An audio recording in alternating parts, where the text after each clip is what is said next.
What's up, y'all? Howling with the Wolfe playoff edition. Titans versus Patriots this weekend. A lot of people didn't think the Titans would be here, should be here, but they're here. So we'll talk some playoff football for you guys. As always, ask me your questions if you want to know about the Titans, Marcus Mariota, whatever you want to know. Stuff that I wasn't able to talk about in my articles this week.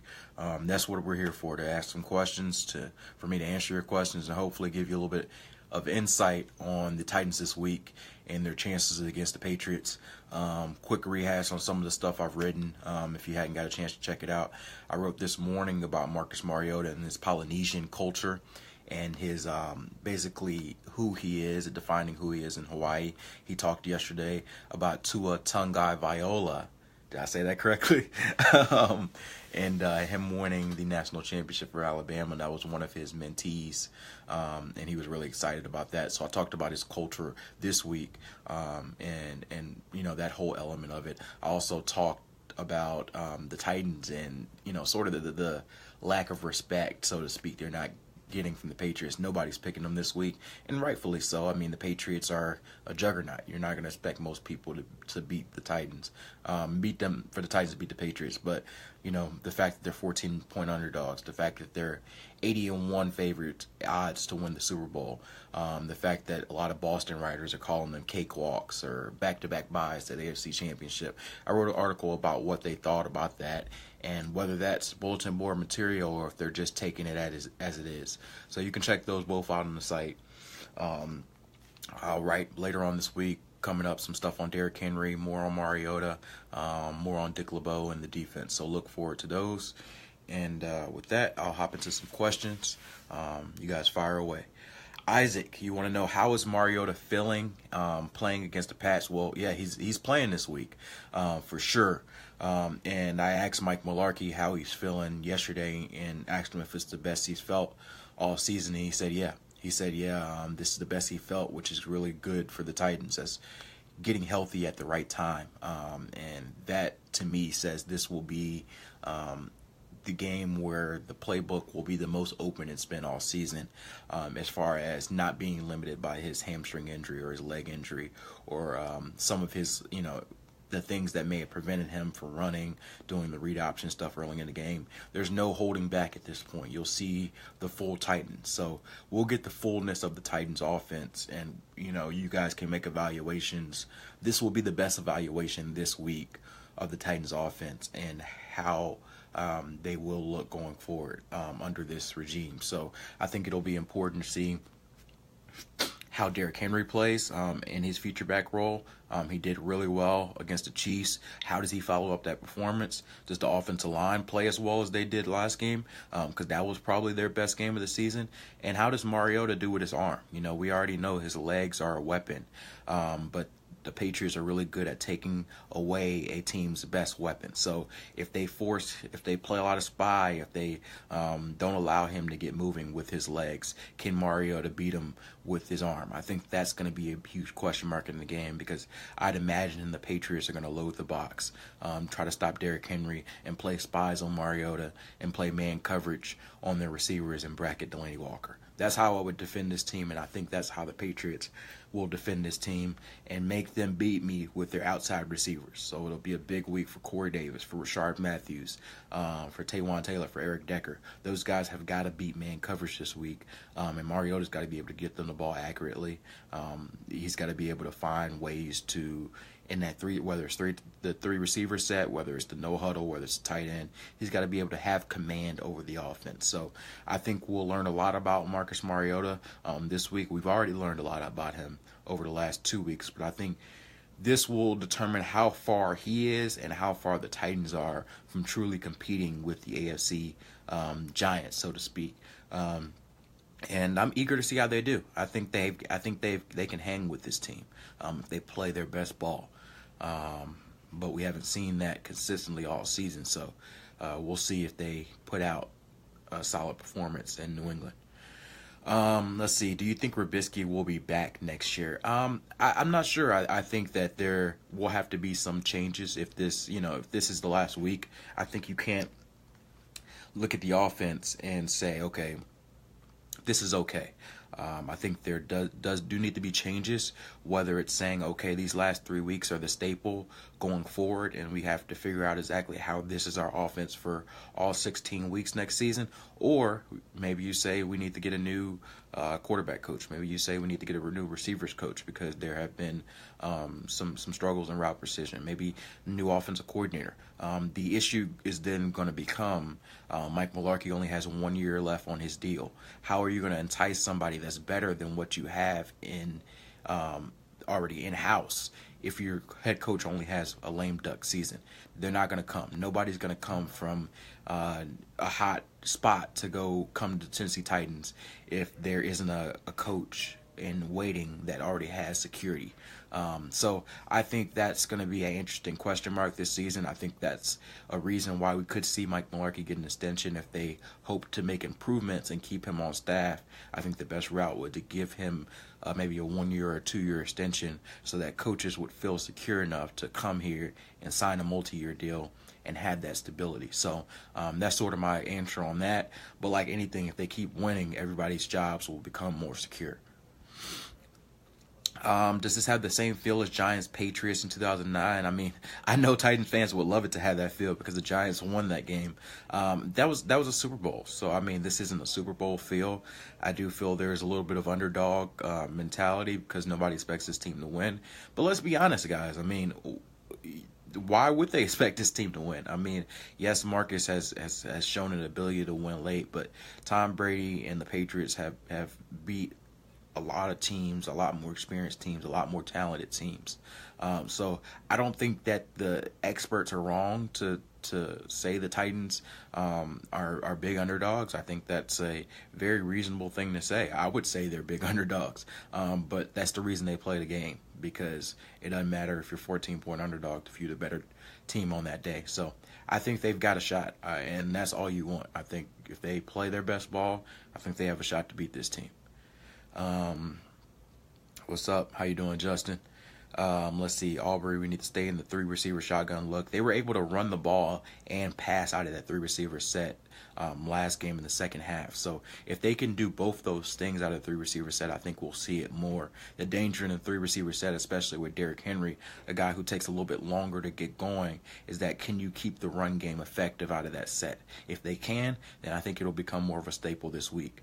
Cool to mix in Speedback Muhammad for a few plays. Honestly, I don't think Califani Muhammad is ready for this type position yet. I think he's up there for depth, but I don't think you want him in a football game, just from what I've seen in camp, and then just from knowing what I know. So I think you'll see Fluellen far more than you see Muhammad, and if you want those screen sweeps, I think that's going to be a role for Derrick Henry or even Taywan Taylor. Okay. This can definitely be our best offensive performance. Optimistic will come together. Shock the world. Shock the world. That's sort of the vibe here. Shock the world. It definitely would be a surprise. I think I saw the biggest spread in postseason history in the playoff game was, I think, 16 points, and this is 14 points. So this is a big underdog. 2 touchdowns is a lot of points to give a team. So yeah, it would definitely be a huge surprise, and the Titans would be all the talk of the town Monday night or Monday morning, or Sunday morning. They would be all the talk of the town. I'd be doing a bunch of TV talking about how the Titans beat this Patriots-led team. So there would definitely be a shock the world vibe, but you got to do it. I think right now this is an opportunity for them to, first and foremost, before winning, to show that they can compete with the AFC Giants. And then once they realize they can compete with this team, can they pull out a close game late? And I think if they're in the fourth quarter, we've seen this team has an ability to win close games. So Brady's been the best at it, but I think you can't count this team out if they're close in the fourth quarter. Let's see what we got. It's all about pressure in this one. Yeah, I think that is a underrated key to the game, maybe not even underrated. I think interior pressure will be more important than exterior pressure. So I think this may be a Jarrell Casey game if he can explode and create that penetration up front. Sylvester Williams, who had a really strong game against the Chiefs last week, if those two guys are able to get some penetration inside and force Brady off his spot, that's one thing Brady has struggled with: interior pressure. He can slide across the pocket if you're getting him off the edge or slide up. But if you're getting in the inside, you move him around, and that gives you a chance to get your outside pass rushers home as well. So big game for Jarrell Casey, big game for Sylvester Williams, big game for Wesley Woodyard when they send him on blitzes, those A-gap blitzes. Those guys got to get home. Isaac, we need to expand the playbook. We've seen it over the last couple of weeks, them expand it more often.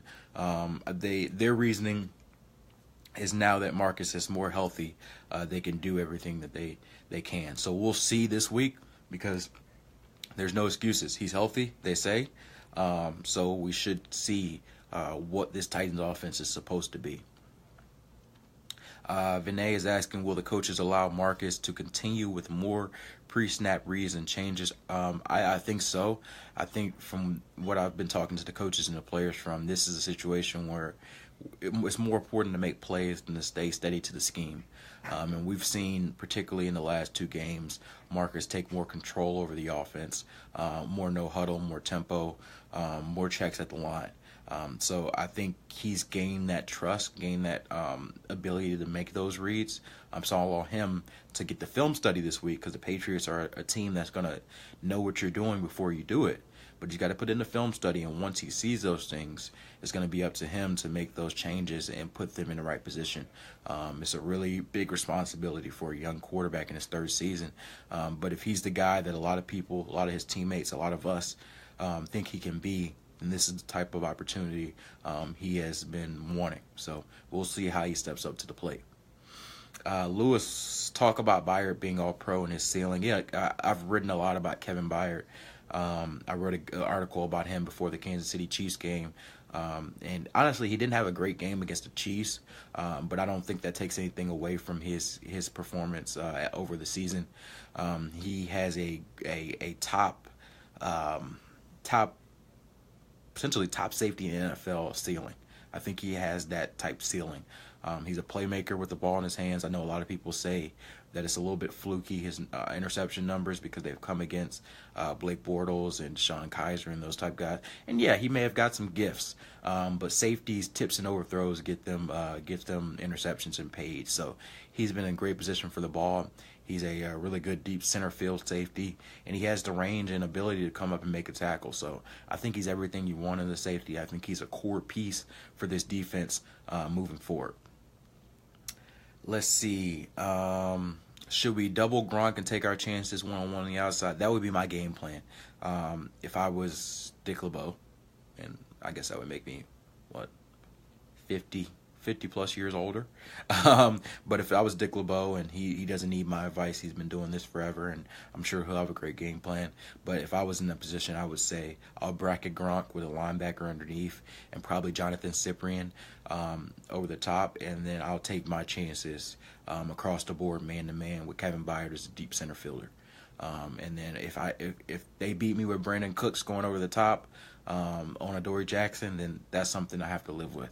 I'm not getting beat by Gronk. That would just be my game plan. I'd force the other guys to beat me, and I'd rely on my strong run defense to force them to become one-dimensional, and force Brady, who's kind of struggled with a lot of vertical routes over the last month, to beat me vertical against my corners. Man-to-man and interior pressure have typically been the formula to beat Tom Brady. So I don't know if this team has the talent to keep up with those guys, but we're going to see. And I think Logan Ryan has some insight that may help him.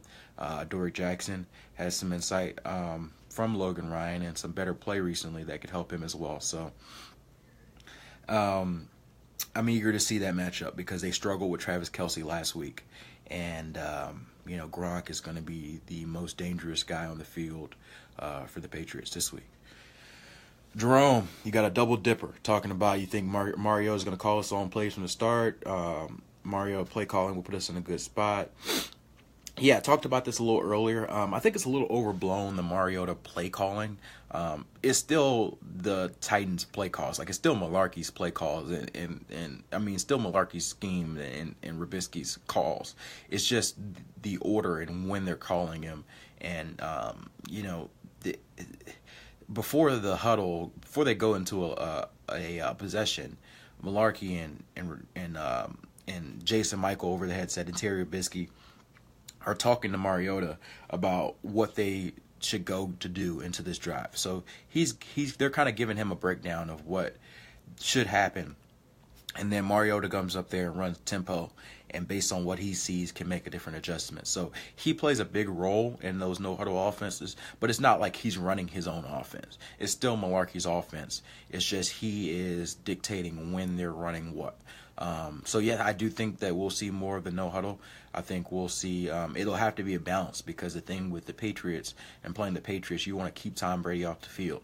So if you go no huddle and you go 3 and out, then you're having a 45-second drive. And you're getting Tom Brady back on the field, and you're wearing your defense out. So I think there has to be a balance between running the football and eating up some clock, and also getting the no huddle tempo to get your offense going.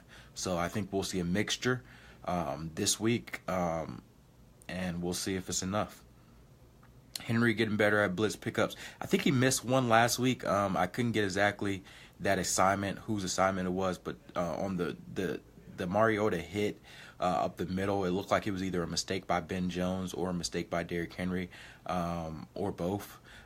So he's a guy who has it's the mental aspect of picking up blitzes.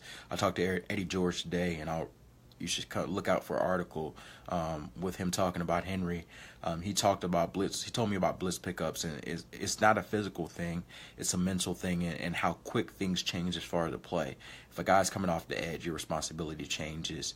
If the protection slides right, your responsibility changes. If a guy goes into motion, your responsibility changes. So that's something that Henry's going to have to get those reps and see those live, and he's going to have to make some mistakes for that to happen. So I think he's got better. He still has a bunch of room to grow. Jerome, I'm not rooting for the Titans. I don't root for any team. I root for stories, and I root for people. There's a lot of good guys on this team. You always want to see them have success. But my paycheck is the same whether the Titans win or not. It's just how long my season is going to be. So that's just me being honest with you. Clement, you're asking, do you see Jayon Brown playing a little bit more? Because I would assume that Dion Lewis will get some targets. Yeah, Avery Williamson has probably been getting about 65 to 70% of the snaps over the last month or so. Jayon Brown has seen less, but I do think that Jayon is going to play a role in this. We saw last week that Jayon is not really the guy you want to cover your tight end. But I think he's a guy you'll see some underneath coverage on, making maybe some presses on Gronk, maybe some covering of Dion Lewis. I know he's a really good coverage linebacker, but even with a guy like Dion Lewis, I don't think you want Jayon Brown on him one-on-one. So I think he will play a role, but I don't know if he's the all-be solution. I'm going to get out of here in a sec. I got to get ready to finish up practice. And get some work done. I'll take a couple more questions. Thanks, guys. All season, if this is the last one of the regular season or the Titans season, thanks to all y'all for tuning in and enjoy doing these. I saw a few of you guys on the road and kind of shouted out Howling with the Wolfe. That was cool. I love for this thing to travel and get bigger and do different things because, it's just a different element to talk and build a community on this base. A lot of times we write articles and different topics, for the national basis and to appeal to the gradual viewers. But here, I guess I can talk to you guys about some of this stuff that doesn't make the article. So, as always, thank y'all, and I hope that y'all have a happy weekend. Alex, yes, it looks like it's going to be rainy. The rain may help the Titans. It may slow the game down. It may help them be a little bit more of a run-heavy team, and it may affect the Patriots' passing game. So I think the rain is absolutely a positive thing for the Titans. Let's see. This want to be your last one. Remember, you told us we were going to win. Yeah. Thanks, Vinay. Eddie, I'll answer your keys to an upset. 3 keys to an upset, and then I'll go ahead and head out of here. 3 keys to an upset. One, 4 sacks and 2 forced turnovers on the Patriots. That's number one. And I think a lot of that is going to depend on, like I mentioned, Jarrell Casey, interior pass rush, and man-to-man coverage on the outside. I think if they get 4 sacks and 2 forced turnovers, they're in really good position on the defensive side of the ball. On offense, I say they need at least 24 points to win, and they need at least 150 yards on the ground. They had over 200 yards rushing last week, and they ended up scoring 22 points. I think 24 is a minimum for them to win this week. I don't know if they can catch them in the 30s, but if they get into a 24, 21, 20 game, I think that could be a game that they could possibly win. And key number 3. Outside receivers have to win one-on-one coverage. I think it will be a big game for Corey Davis, for Rashard Matthews, and Eric Decker. They have to win one-on-one coverage with the Patriots cornerbacks. They are going to force Mariota to beat him with his arm. And if they aren't getting separation, then he won't be able to do that. So those are my 3 keys to the game. And we'll see if the Titans succeed in those areas and succeed on Saturday. See y'all.